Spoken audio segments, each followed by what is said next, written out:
Hey guys, I've got another trade example for you.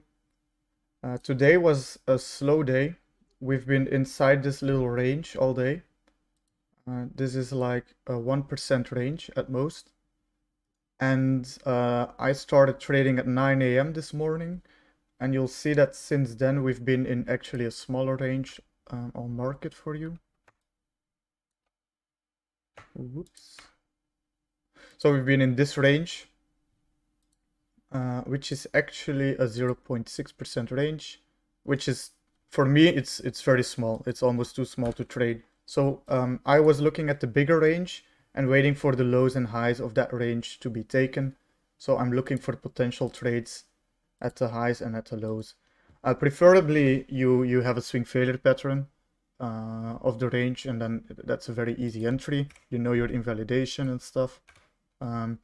And if we saw like the market is very imbalanced here, if we actually see a break, you'll look for higher and lower levels. What I know and what I think is important, I was waiting for the break of this range, and I know what you usually see is this, where you're consolidating. Positions are opening in both directions. And now what Bitcoin loves to do is take out 100x people. So if it then moves up 1% to the upside or downside, it'll take out everyone that is 100x. They will be liquidated, right? So what we saw is this, and what I actually predicted beforehand. I was in a talk with a member. I told them like it's very likely that we, before moving in one direction, we move in the opposite direction, and then we move in the direction that was initially planned.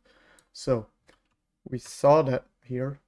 If you look at the high of the range, if you go from the high all the way to where we went, you'll see it's 1.08%. So everyone that was 100x in this range, all the 100x shorts, they are stopped out now.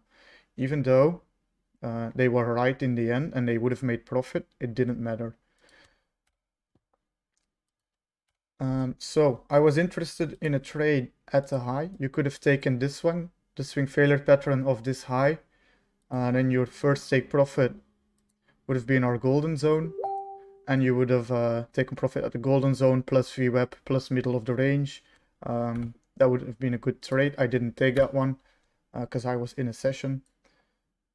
But then I had my levels prepared for the upside because I knew if we have this type of consolidation, it's likely that we move away from it before reversing in the other direction. So I was actually waiting for the swing failure pattern of these highs. And in case we didn't get it, I was looking at these dailies as well. And that's exactly what happened. So when we moved up, there was a lot of momentum. So I was checking my template. And the swing failure pattern was at 63,100. And you'll see that this candle formed during that time. It's just a strong upward momentum candle. There's no clear sign of absorption or anything, so I didn't enter when we breached that level. Then we went up a bit more, and here we hit the daily. So this is at 63,320, and the daily was actually $5 higher. And what do we see there? You can see a very clean absorption candle. This one is a very nice one. You've got positive delta. It's not the greatest, it could have been more, but it's fine. And you can see on the actual candle itself that all of the volume is inside of the wick pretty much. And it's a lot of buying volume. So even though there's like, let's see, 7 million buying and only at most 2 million selling pressure, we got a big red candle. So these guys, they're also new longs, as you can see here. It's the net long went up. So there's actual new longs in there and they are trapped. So that was my signal for entry on this trade. You could also have waited. So my entry was pretty high. I didn't wait for the swing failure pattern because I saw the absorption. You could have also waited for it to go back below the swing failure pattern level, and you could have entered right there as well, which would have been I guess a safer entry. Then my trade looked like this. I had my stop loss right above the high. And my first take profit was the 1 minute golden zone, as it often is when I scalp. And then, yeah, there's the first take profit. It's almost a 1% move. So I took 40% out. I could have taken less because my stop loss is so close. And usually the use for my first take profit is to cover my stop loss, right? So I didn't have to take 40%, but 1% move is quite nice. So I took some more out of my trade. Now you'll see, let's move my entry down a bit. Let's say I was a bit slower on this one. Then if you would have moved your stop loss down to entry after this point, you would have been stopped out of this trade. I've noticed in the group there's quite a lot of people doing this, moving stop loss to entry, which is fine. I often do it as well, but I need a technical reason to.